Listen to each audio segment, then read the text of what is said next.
millionaire raised his glass at a luxury resort, smiling as if the past had finally been erased. Friends applauded. Champagne flowed. But while the millionaire celebrated his divorce, a silent instruction reached the staff. One quiet request. No confrontation. And slowly, his perfect celebration began to collapse. Tonight, I hope this story meets you right where you are. Whether you're listening after a long day or searching for a quiet moment of meaning, know this space was made for you. Every voice here matters. Every heart adds weight to these stories. If something resonates, let it out in the comments. This isn't just a channel. It's a place where we slow down, reflect, and remember what truly matters. The first toast came before noon, sharp and bright as shattered glass, and it echoed across the marble terrace like a declaration. He lifted the flute high, sunlight catching the pale gold liquid, and smiled the kind of smile that had closed deals and ended conversations for most of his adult life. Divorce, he said lightly, as if the word were a jacket he'd finally taken off. Freedom, someone else added. Laughter followed, easy and loud, and the band by the infinity pool leaned into something upbeat, something meant to sound like a beginning. The luxury resort sprawled beneath them in pristine confidence. White stone and dark wood stitched together by palm shadows, and the quiet promise that nothing here ever went wrong. Staff moved with practiced grace, trays balanced, towels folded just so, eyes attentive without being intrusive. It was the kind of place where people came to forget consequences, and he had chosen it carefully. A 5-star sanctuary for a new chapter, far from courtrooms and lawyers, and the dull ache of paperwork that followed the end of a long marriage. He wore linen and certainty.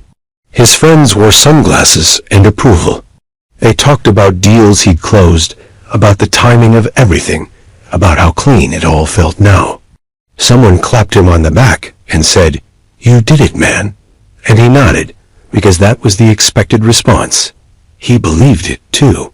Belief was easy when the ocean lay flat and blue beneath you, and every need arrived before you asked. From the corner of the terrace, a server paused, just for a second, when his glass emptied. It was nothing, barely noticeable, but the pause lingered like a held breath before the refill. Another staff member glanced toward the concierge desk, then away.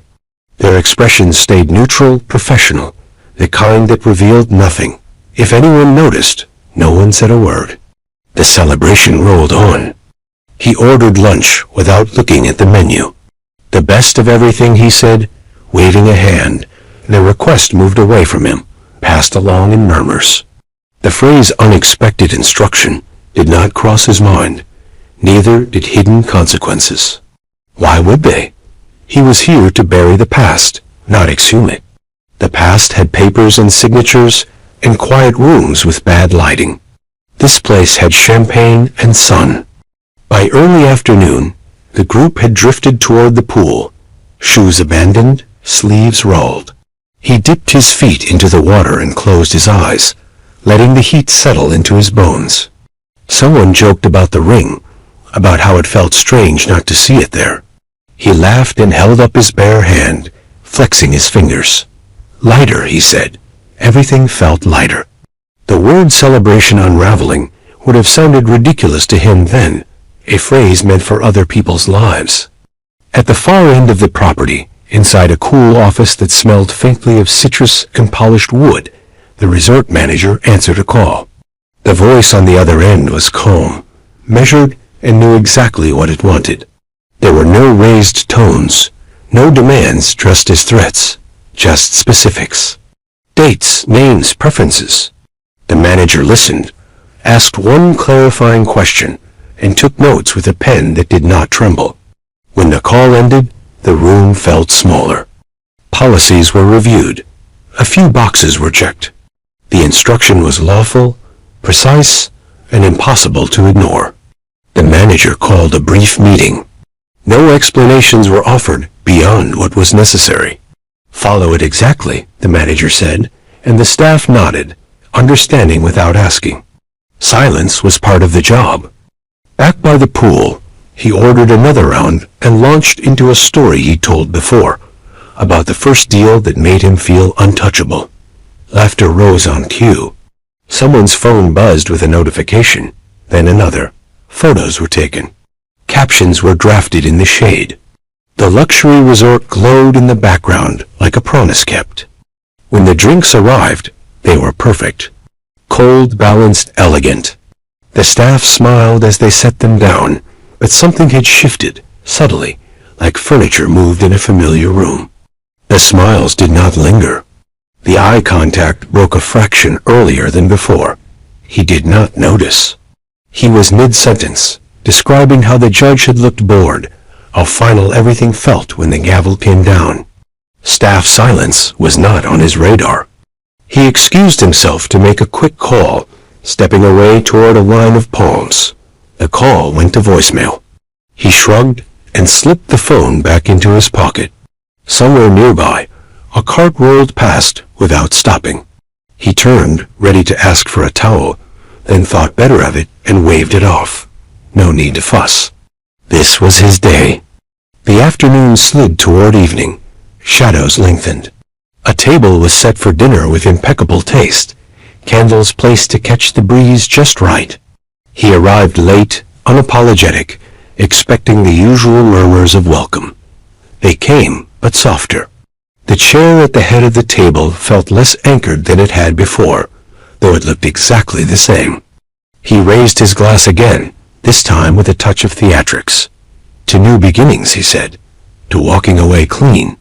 The words floated, then fell.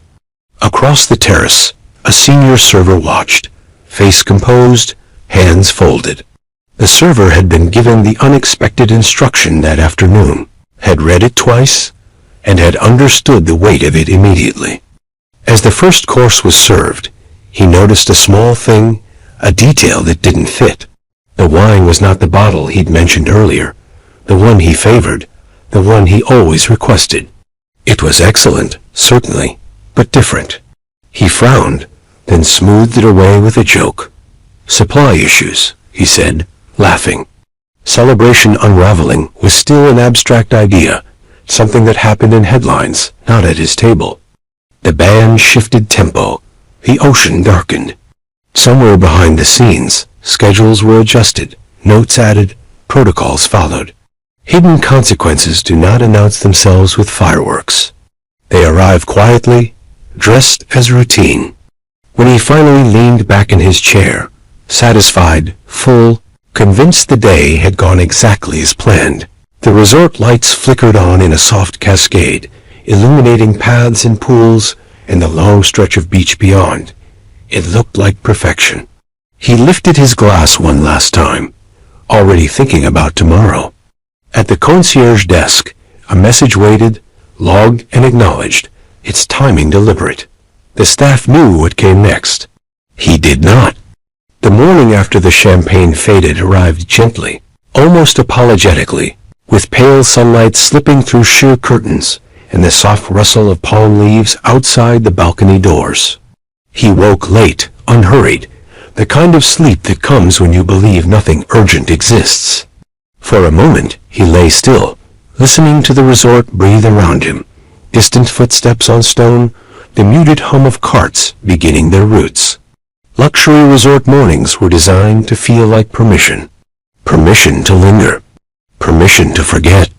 When he stepped onto the balcony, coffee already waiting where it always appeared, the ocean looked unchanged, calm, obedient. He took that as confirmation that everything remained under control. Divorce, after all, was finished. Paper signed, signatures dry. The millionaire divorce had been clean, efficient, decisive. That was how he liked things. He sipped slowly and scanned the grounds below, nodding once at a groundskeeper who looked up and then quickly looked away.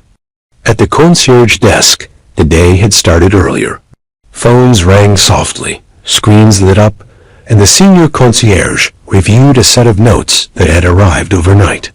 The unexpected instruction was clipped to the front, typed neatly, its language precise, and impossible to misinterpret. There was no emotion in it, no bitterness.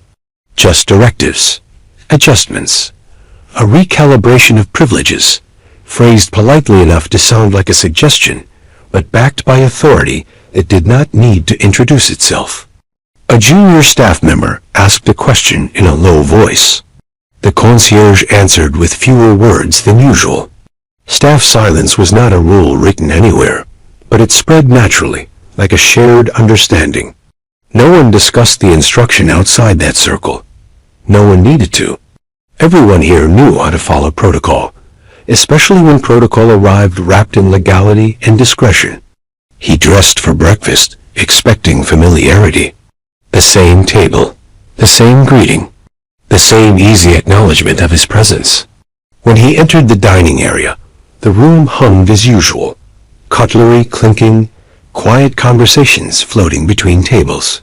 A hostess smiled and approached, tablet in hand. She hesitated, just enough to register, then guided him to a table that was not his usual spot.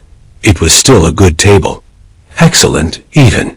He raised an eyebrow, amused more than annoyed. "Trying something new," she said lightly, and he laughed because the line felt rehearsed. Celebration unraveling was still too big a phrase for something this small. He sat, unfolded his napkin, and ordered without glancing up. The server nodded, wrote it down, and left without the customary comment about his excellent choice. At the management office, another call came in. Shorter this time. A confirmation. The manager replied with a simple acknowledgement and closed the file. The unexpected instruction was now active. There would be no announcement, no confrontation, just consistency. Back at the table, he noticed the menu had changed. Not drastically, but enough to feel unfamiliar. A favorite item was gone, replaced by something more understated. He asked about it casually. "Seasonal update," the server said, eyes steady, voice even. He accepted it with a shrug. Luxury resorts reinvented themselves constantly. That was part of the appeal. The day unfolded with small deviations. A spa appointment rescheduled to later in the afternoon. A preferred cabana unavailable. Each explanation was reasonable, delivered with professional calm. He smiled through them, joked about being flexible now, about learning to go with the flow. Hidden consequences do not announce themselves with alarms. They slip in under the guise of minor inconvenience. By midday, his phone buzzed with messages from friends who had already left, obligations calling them back to real life. He waved them off mentally, content to stay. This place was his buffer. He ordered lunch poolside, leaned back, and closed his eyes. Somewhere behind him, a server adjusted the umbrella without being asked, then stepped away without comment. At the concierge desk, the junior staff member returned, uneasy. A guest had requested an exception. The concierge checked the notes again and shook their head. No exceptions, they said. Follow it exactly. The instruction was clear. He opened his eyes when the lunch arrived, plated beautifully, but something about it felt restrained. Not lesser, just careful. He ate anyway, appetite intact, confidence undisturbed. The millionaire divorce still felt like a victory lap. The luxury resort still felt like a reward. In the afternoon, he decided on an impromptu excursion. A boat, a short ride along the coast. He made the request with the same casual authority he always used. The staff member listened, tapped on the tablet, then paused. The pause stretched, thin as a wire. The boat was undergoing maintenance, he was told. A safety issue. He could book for tomorrow. He laughed, waved it off, said tomorrow was fine. He told himself it was coincidence. Maintenance happened. Safety mattered. Still, as he walked away, a faint irritation followed him, unfamiliar and unwelcome. At the office, the resort manager signed off on the day's adjustments. Everything was proceeding as instructed. The hidden consequences were aligning, quietly, efficiently. There was no satisfaction in it. just completion. As evening approached, he prepared for another dinner, another toast. He dressed carefully, choosing confidence like a jacket. When he arrived at the terrace, the table was set, candles lit, the ocean reflecting the last light of day. The staff greeted him politely, warmly even, but without the ease he remembered. He chalked it up to a shift change. New faces, new rhythms. He raised his glass and noticed something else then, something small but undeniable. The staff did not raise theirs back, not even with a smile. They continued working, focused, professional. Staff silence, again. He cleared his throat and laughed, making a joke about being ignored. No one responded, but no one looked uncomfortable either. From the shadows near the bar, the senior server watched, expression unreadable. They knew the instruction would take time to register, that confusion would come before understanding. That was the nature of hidden consequences. He finished dinner feeling less buoyant than the night before, though he couldn't say why. The celebration unraveling had begun, thread by thread, but he still believed he held the fabric. He ordered one last drink and stood at the edge of the terrace, looking out over the dark water. Behind him, inside the office, the manager locked the file away and turned off the light. Outside, the resort settled into night, every adjustment in place, every instruction followed. Somewhere far from the terrace, someone slept soundly, knowing the first move had landed exactly where it needed to. Quick pause for a second. If you were in his place and suddenly felt everything slipping without explanation, what would you do? Drop your answer in the comments. Hit like if this story's pulling you in, and subscribe so you don't miss what's coming. Watching until the end really changes everything, and your support here helps keep stories like this alive. Morning returned without ceremony, slipping into the room like an uninvited thought he couldn't quite push away. He woke earlier this time, not because of noise or obligation, but because something in the quiet felt different. The curtains stirred with the breeze, the same as always, yet the room seemed less eager to serve him. He sat up, rubbed his eyes, and told himself it was nothing. Too much sun the day before, too much champagne. Celebration had a way of distorting perception. In the bathroom mirror, he studied his reflection longer than usual. The same man looked back at him, composed, successful, freshly unburdened by marriage. The millionaire divorce still sat neatly in his mind, boxed and labeled, a concluded chapter. He adjusted his collar and smiled at himself, the smile practiced and reassuring. Control, he reminded himself, was not something you lost overnight. Downstairs, breakfast unfolded with quiet precision. He arrived expecting the same table he'd been given the night before, already resigned to minor change, but the hostess guided him elsewhere again, farther from the terrace edge. Still a good view, she said, still excellent light. He nodded, though the explanation felt unnecessary. Luxury resort logic usually bent around him, not the other way around. He ordered coffee. It arrived a few minutes later than expected. Not late, exactly, just no longer anticipatory. He noticed the absence before he tasted it, the subtle shift from instinctive service to procedural response. The server did not linger. There was no comment, no smile meant to invite conversation. Staff silence again, pressing in gently, insistently. He scrolled through his phone while he waited for food, flipping past messages from colleagues, past congratulatory notes about his new chapter. One message caught his eye, a short one from a friend asking how the place was. Perfect, he typed back, and paused before sending, adding a laughing emoji as if to convince himself. The food arrived, beautifully plated, impeccable, and missing one small thing he'd requested. He flagged the server politely, pointed it out, expecting an immediate apology and correction. The server listened, nodded, and said they would check. The plate was taken away. Minutes passed. Conversations around him continued, soft and detached. When the plate returned, it was unchanged. "I'm sorry, sir," the server said evenly. "This is how it's served today." He stared at the plate, then up at the server. "Served today."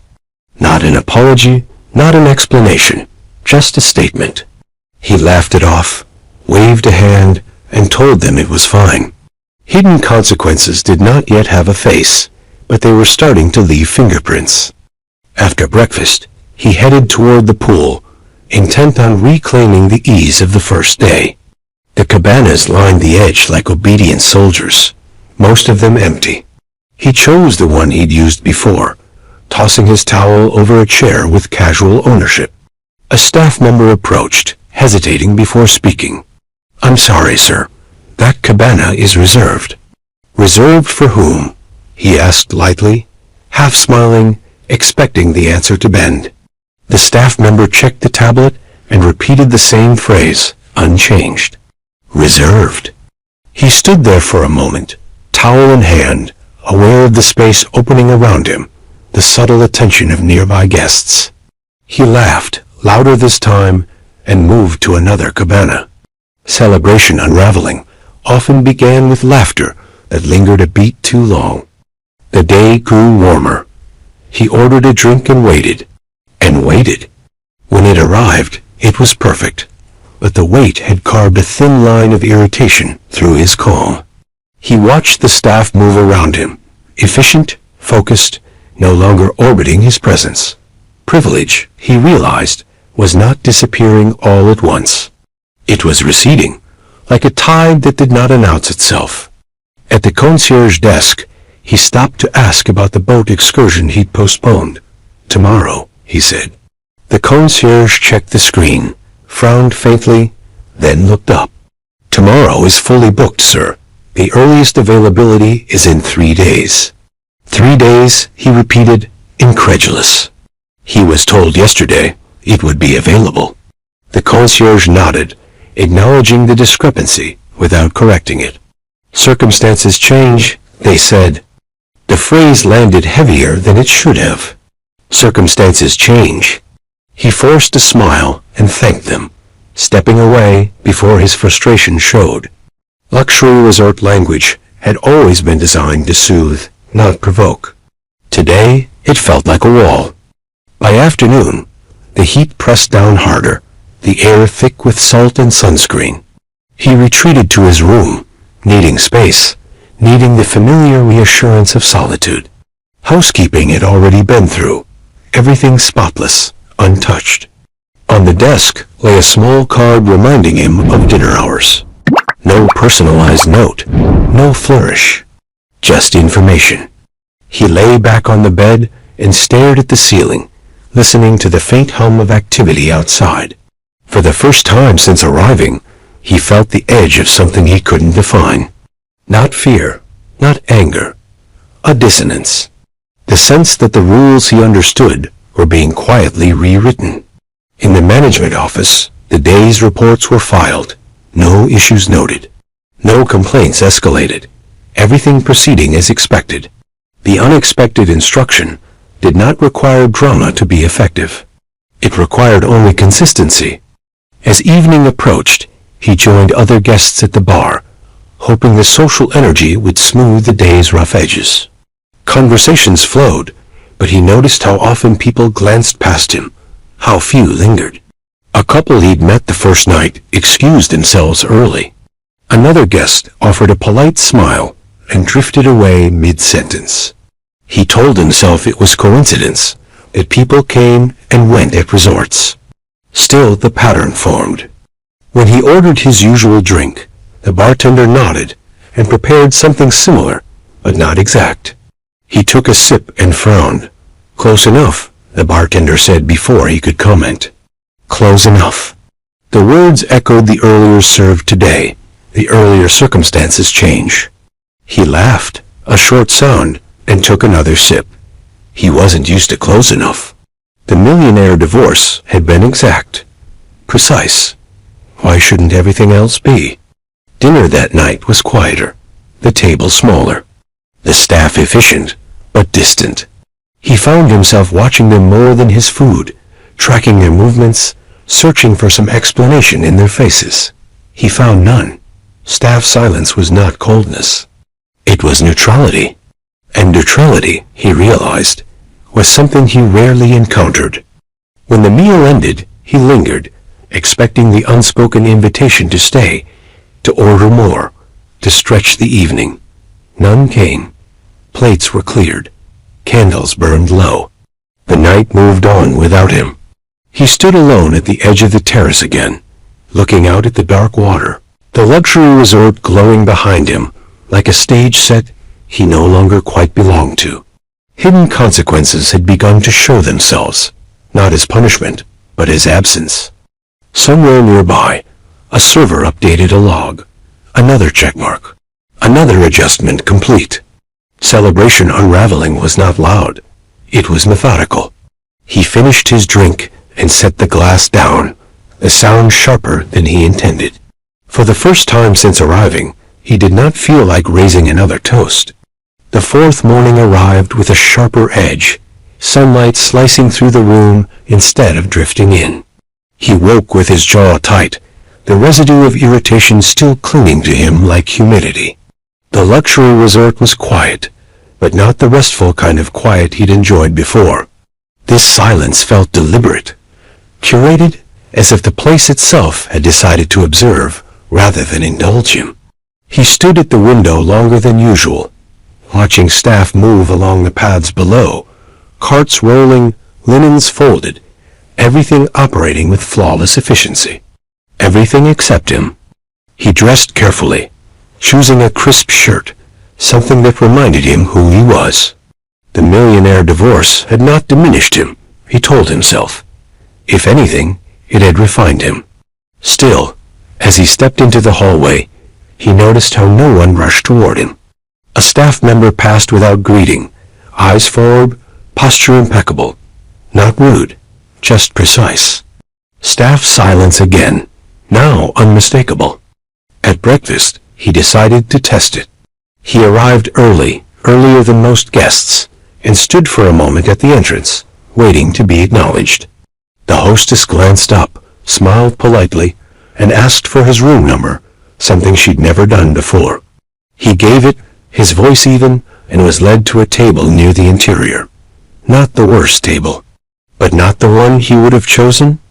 He sat and waited. Minutes passed. The room filled slowly. Orders were taken around him, plates delivered, coffee poured. His table remained untouched. He cleared his throat, caught the eye of a server, and lifted a hand slightly. The server nodded, as if noting him for the first time, and said they would be right with him. Right with him stretched into another few minutes. When the server finally arrived, the apology was brief, almost formal. He ordered simply, his voice controlled. As the server left, he felt a familiar heat rise in his chest, the kind he usually channeled into decisive action. Today, there was nowhere to direct it. He ate quickly, appetite dulled, mind working. Patterns had always mattered to him. Numbers, trends, deviations, and this was no accident. Privileges didn't disappear in isolation. Celebration unraveling had moved beyond coincidence. After breakfast, he headed straight for the concierge desk. If something had changed, he would know. He leaned forward slightly, lowering his voice, the way he did when expecting candor. "I'd like to speak with the resort manager," he said. The concierge's expression didn't change, but something in their eyes did. They checked the screen, then looked back up. "The manager is unavailable today, sir." "Unavailable," he repeated. "When would they be available?" "I don't have that information," the concierge replied calmly.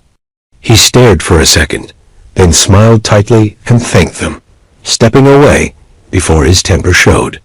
Unavailable was a word he rarely accepted. Today, it was being offered without apology. He spent the late morning wandering the grounds, hands in his pockets, noticing things he hadn't before. How staff avoided prolonged eye contact. How conversations stopped when he approached. How requests were met with efficiency, but not enthusiasm. Hidden consequences had settled into the rhythm of the place, woven so neatly that they could almost be mistaken for policy. By noon, frustration had sharpened into something colder. He ordered lunch at a different restaurant on the property, hoping the change of setting would reset the tone. The hostess smiled, checked the tablet, and told him there would be a short wait. He looked around at the half-empty room, then back at her. "Of course," he said, forcing a chuckle. "Take your time." He waited. Guests arrived after him and were seated. He watched it happen, each instance a small cut, precise and bloodless. When he finally sat, he said nothing, no longer interested in explanations. At the table, he noticed another detail. The staff no longer used his name. Not once. He had been Sir before, but also his name, spoken easily, familiarly. Now it was just Sir. Polite, distant, anonymous. Staff silence had voice and omission. In the management office, a junior administrator asked quietly whether the guest had complained yet. The manager shook their head. Not yet. They understood patience. This wasn't about provoking a reaction. It was about allowing realization. The afternoon dragged. He returned to his room, closed the balcony doors, and sat on the edge of the bed, staring at his phone. No missed calls. No messages explaining the shift. Nothing external to blame. That unsettled him more than confrontation would have. He had built his life around leverage, around knowing who held what card. Here, he was playing blind. He called room service and let it ring longer than expected before someone answered. The voice was courteous, but brisk. He placed an order and hung up, listening to the sudden quiet that followed. When the knock came, it was firm, efficient. The tray was delivered. The staff member wished him a pleasant afternoon and left without waiting for acknowledgement. He stood alone in the room, tray untouched, feeling a pressure he hadn't anticipated. This was not punishment. Punishment would have been obvious. This was erosion. The slow removal of deference. As evening approached, he dressed again, more sharply this time, as if armor might restore equilibrium. He returned to the main terrace, where his celebration had begun days earlier. The space looked the same, lights glowing, music low. Yet when he stepped into it, the air seemed to shift around him, not welcoming, not hostile, indifferent. He ordered a drink and stood at the bar, watching the bartender move. When the glass was placed in front of him, he asked, carefully, why certain services were no longer available to him. The bartender paused, then met his eyes briefly before looking away. "I'm sorry, sir," they said. "I can't discuss that." "Can't or won't?" he asked quietly. The bartender did not answer, already turning to the next order. Staff silence, now absolute. He took his drink and walked to the edge of the terrace, the ocean stretching dark and endless before him. For the first time since arriving, he felt exposed, stripped of the invisible layer that had always separated him from inconvenience.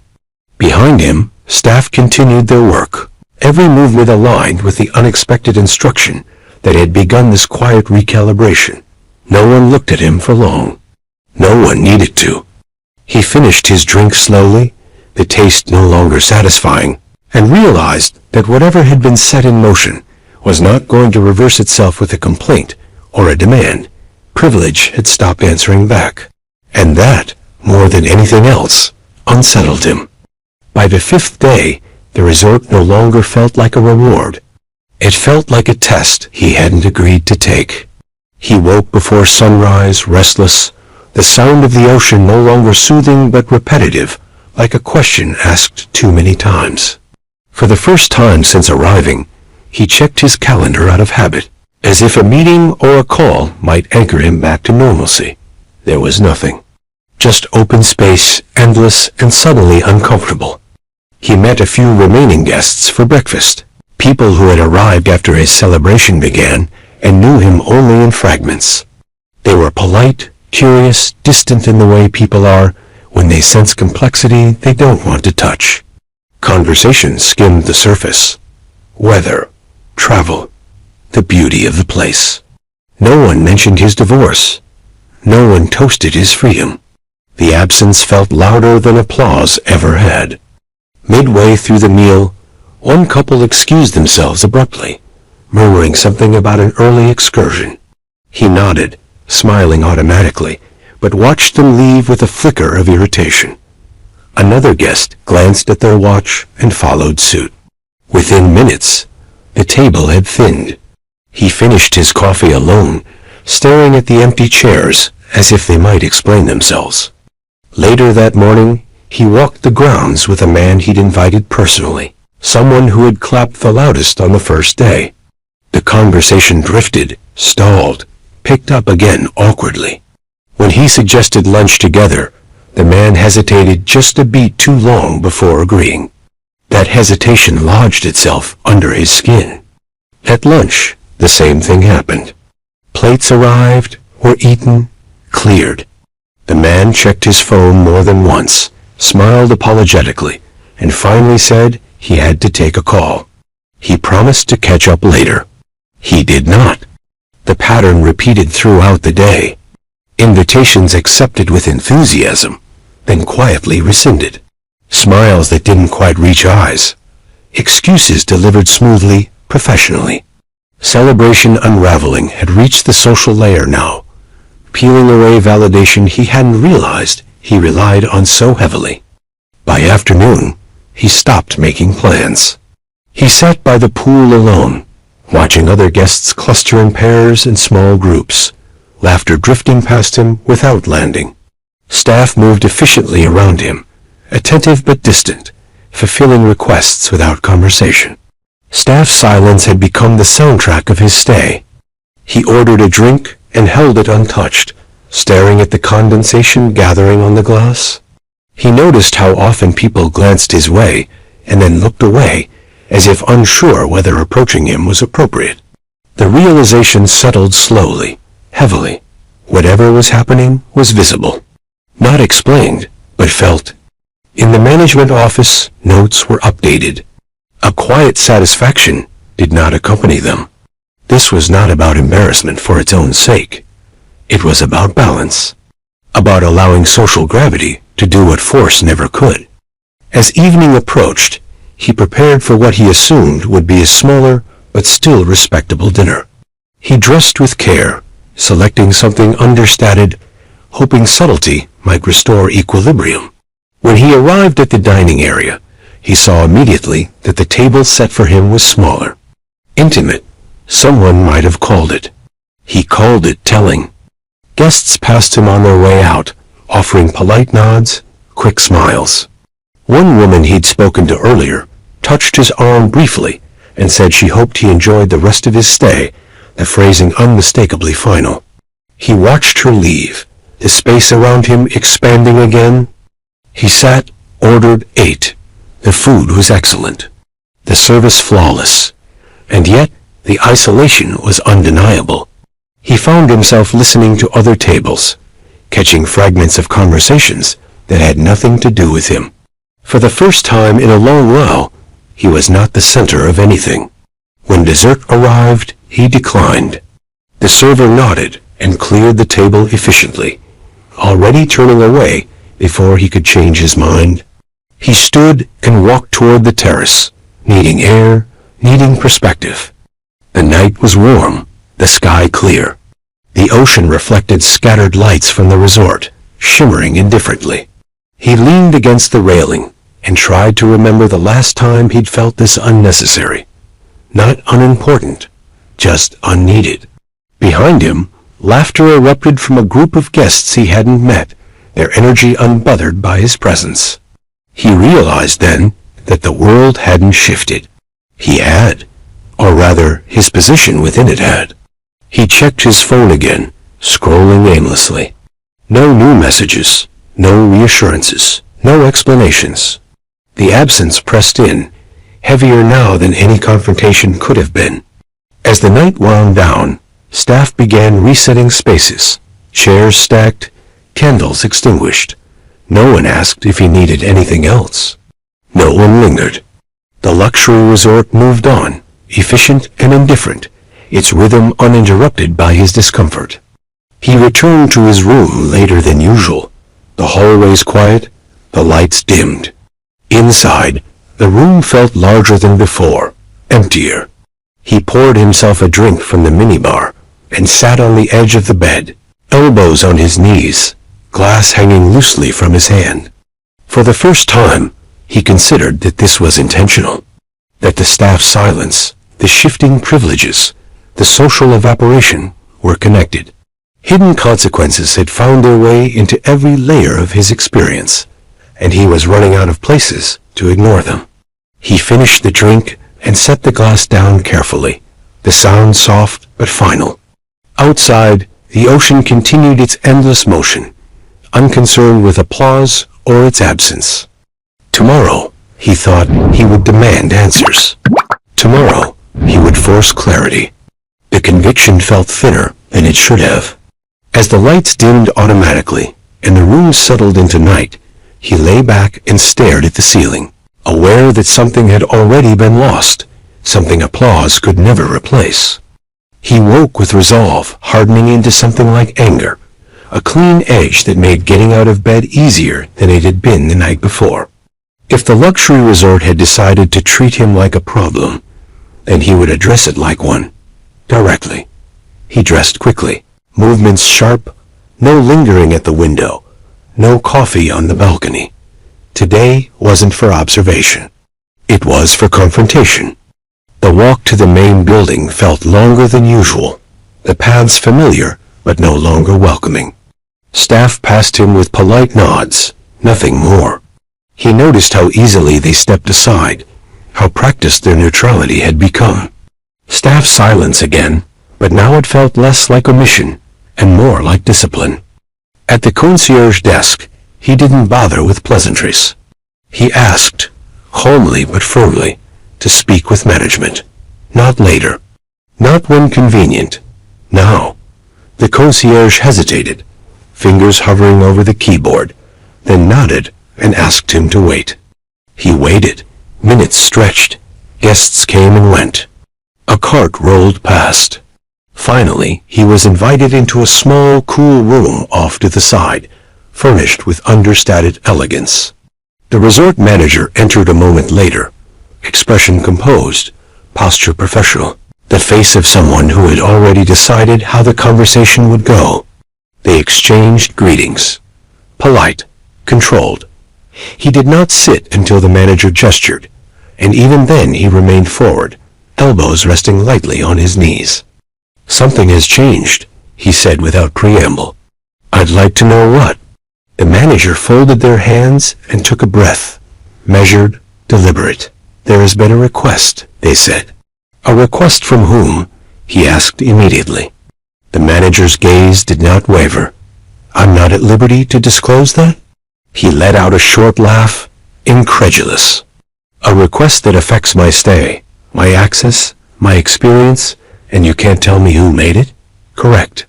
He leaned back slightly, jaw tight. "Then tell me what the request is." The manager nodded, as if this were the expected progression. "The instruction pertains to equitable treatment," they said, "to ensuring that no guest receives preferential accommodations beyond what is contractually guaranteed." He stared at them, processing. Preferential, contractually guaranteed. Words chosen carefully, stripped of emotion. "I've stayed here before," he said. "You know how this works." "Yes," the manager replied. "And this instruction reflects that understanding. It asks us to adhere strictly to policy. Nothing more, nothing less." Hidden consequences had finally taken shape, not as punishment, but as correction. He felt something shift in his chest, a mix of disbelief and reluctant admiration for the precision of it. "So someone asked you to treat me like everyone else," he said slowly. The manager inclined their head slightly. "That's one way to phrase it.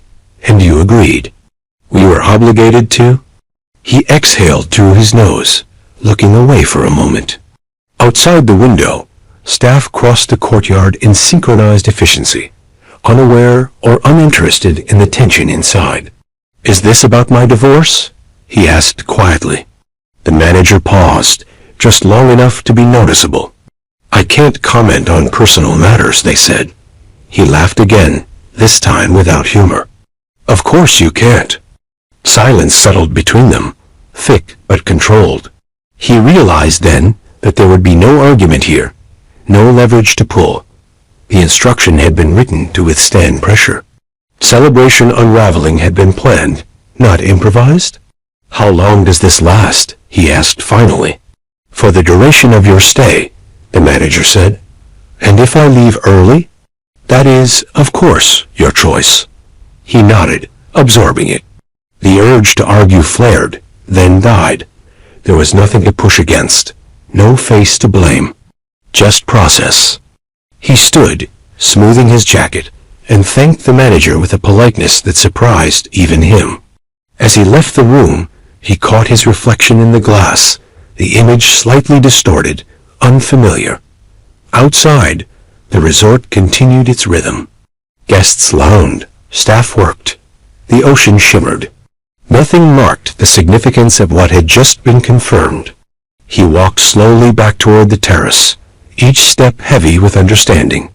The unexpected instruction wasn't personal in the way he'd expected. It wasn't emotional. It was surgical, designed to strip away excess without ever raising a voice. At lunch he noticed the effects more clearly now that he understood them. Every interaction was correct. Every service delivered exactly as promised, and nothing more. No favors, no shortcuts, no anticipation. Privilege had been reduced to policy. He watched other guests receive the same treatment, indistinguishable from his own. For years, he had existed above that line, cushioned by reputation and wealth. Now, he was standing on it, feeling its thinness beneath his feet. A friend stopped by his table briefly, chatted about nothing, then moved on. No invitations, no plans. He didn't resent it anymore. He simply observed. In the late afternoon, he sat alone near the water, shoes off, toes digging into the warm sand. The ocean did not care who he was. The resort did not care who he had been. Hidden consequences rarely announced themselves. They simply arrived, fully formed, and waited to be noticed. As the sun dipped lower, he thought about the request again. Equitable treatment. Correcting past imbalances. The language echoed in his mind, detached and precise. Whoever had sent it understood systems, understood leverage, understood him. Dinner that night was quiet, solitary, unremarkable. He ate slowly, tasting more than before, noticing textures, flavors. Without distraction, the experience sharpened. It was not unpleasant, just different. When he finished, he didn't linger. He walked back to his room under a sky streaked with fading light, the resort glowing softly around him. Inside, he sat on the bed and stared at the wall opposite, replaying the conversation with the manager. Tomorrow, he knew, would bring something else. A letter, a message. An answer that wasn't an answer yet. The instruction had been revealed, but the sender remained invisible. And that invisibility, more than anything else, kept him awake long after the lights dimmed. The morning felt thinner, as if the air itself had lost weight overnight. He woke before the alarm he hadn't set, eyes open, staring at the ceiling fan, tracing slow circles above him. For the first time since arriving at the luxury resort, he didn't immediately think about what he would do that day. No plans pressed in. No expectations waited. The silence was not peaceful. It was exposing. He rose and walked barefoot across the room, stopping in front of the mirror by the window. The light was unforgiving this early, sharp enough to reveal lines he usually ignored, tension in his jaw, a faint shadow beneath his eyes that no amount of rest had erased. He studied himself the way he once studied balance sheets, looking for discrepancies, for something that didn't add up. The reflection offered no explanations.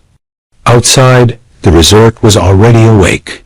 Staff moved along their paths, purposeful and calm. He watched them for a long moment, noticing how none of their movements bent toward him. They didn't slow when they passed his window. They didn't look up. Staff silence had become complete, no longer something he interpreted as a message, but as a boundary. He dressed without care this time, pulling on a shirt that had been pressed hours earlier, shoes that still held sand from the day before. When he stepped out onto the balcony, there was no coffee waiting. He laughed softly at that. Not bitter, just tired. Equitable treatment, he thought, correcting past imbalances. The words had settled into him, heavy and precise. He skipped breakfast and wandered instead, letting his feet carry him without direction. The grounds looked the same as they had on the first day, immaculate and serene, but now he noticed the effort behind the illusion, the trimming, the polishing, the labor required to keep beauty consistent.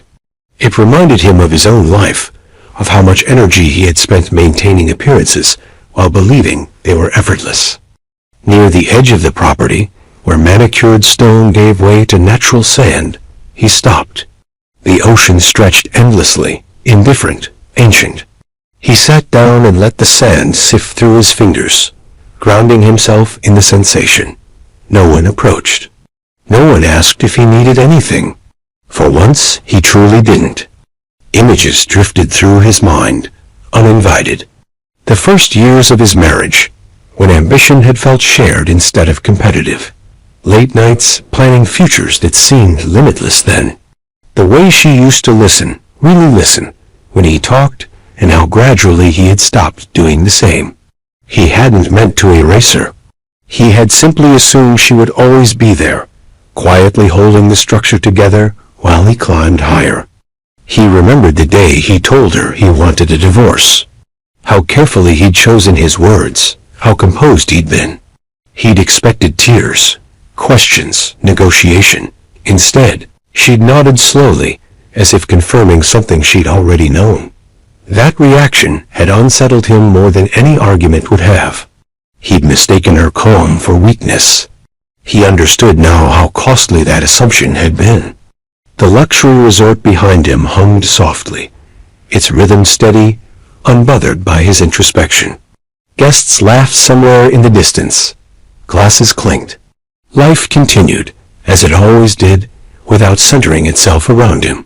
Celebration unraveling had reached its quietest phase, the part no one applauded, the part that happened alone.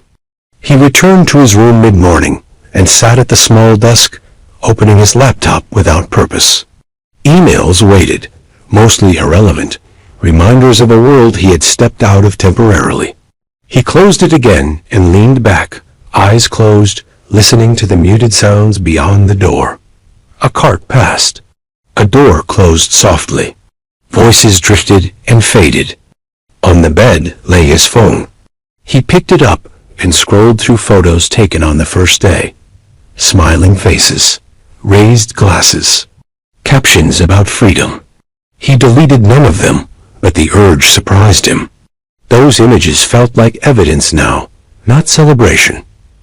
A knock came at the door in the early afternoon. He opened it to find a staff member holding a simple envelope, unmarked, plain. No flourish, no explanation. Just his room number written neatly on the front. "For you, sir," the staff member said, placing it gently in his hand.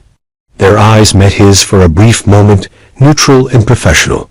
Then they stepped away without another word. He closed the door slowly and stared at the envelope. It was heavier than it looked, not in weight, but in implication. This was it, he thought. Or at least the next step. He didn't open it immediately.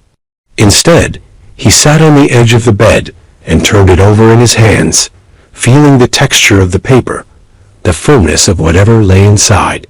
Whoever had sent the unexpected instruction had done everything else quietly. There was no reason to believe this would be different. He considered all the things it could be. A legal notice, a message, a reminder. Hidden consequences rarely arrived without preparation. He set the envelope down beside him and stood, pacing the room. He stopped again at the mirror, looking at the man who had arrived days ago, convinced that walking away meant starting clean. He saw now how incomplete that belief had been. Leaving did not erase impact. Distance did not dissolve responsibility. The world did not reset just because he decided it should. He picked up the envelope again, fingers tightening slightly. Not yet, he told himself. Not yet. There was something he needed to feel fully before he read whatever waited inside.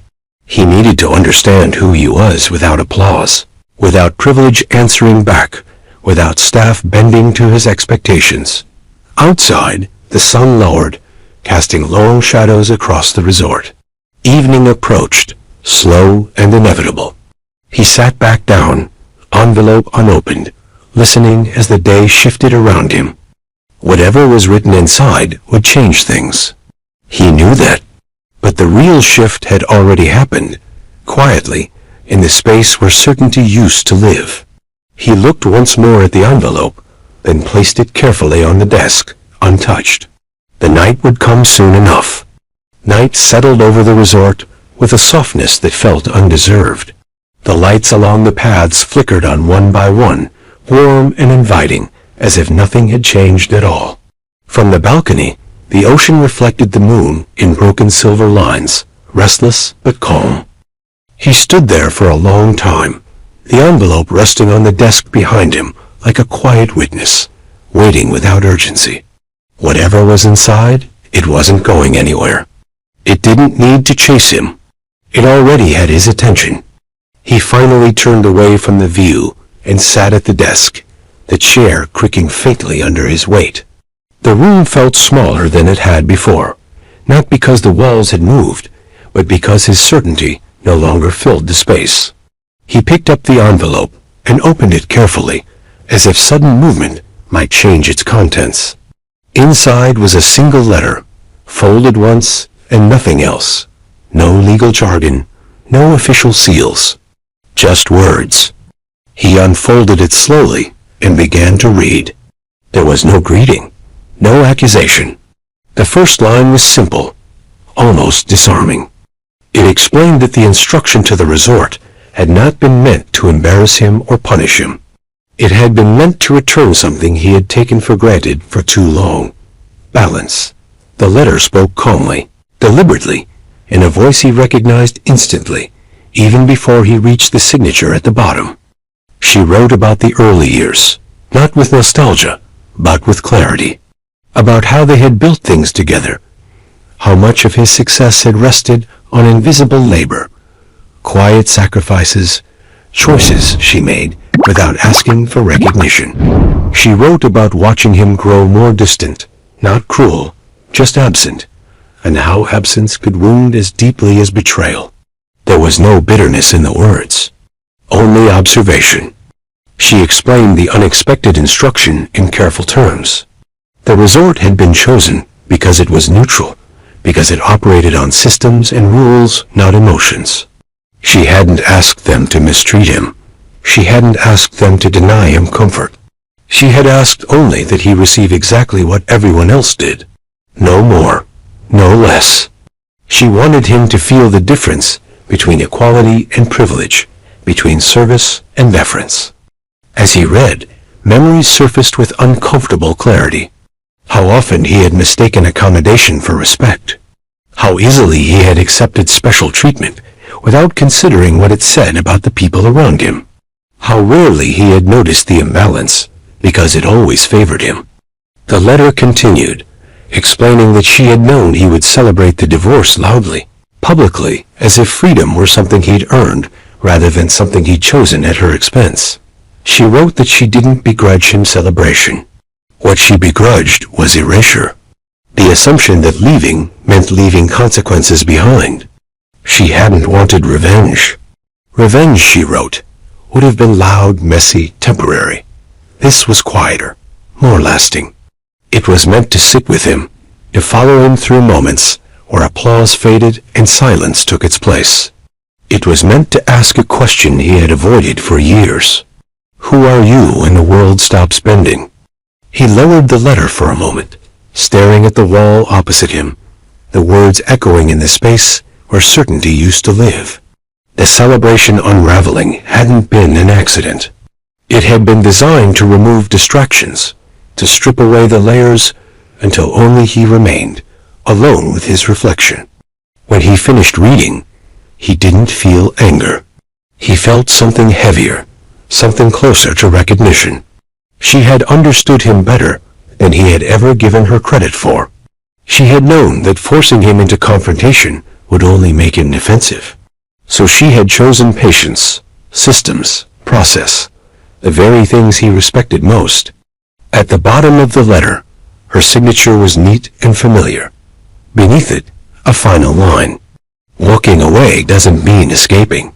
It means carrying what you've done without the noise to drown it out. He folded the letter carefully and placed it back on the desk. Outside, laughter drifted from somewhere down the path, a sound he no longer resented. The luxury resort hadn't betrayed him. It had simply stopped performing for him. Staff silence had never been cruelty. It had been fairness. He thought back to the first toast, the raised glass, the confidence with which he had declared himself free. Freedom, he realized now, wasn't the absence of obligation. It was the presence of accountability, whether you chose to acknowledge it or not. Later that night, he packed slowly, deliberately. No rush. No dramatic exit. He placed the letter in his bag, not as evidence, but as a reminder. When he checked out the next morning, the staff treated him politely, professionally, exactly as they had treated every other guest. He thanked them, sincerely this time, and meant it. As the car pulled away from the resort, he looked back once, the white stone buildings receding into the distance. The place would continue without him, immaculate and unchanged. But he wouldn't leave it the same man who had arrived. For the first time since the divorce, he didn't feel lighter. He felt grounded. And strangely, that felt like something closer to freedom than champagne ever had.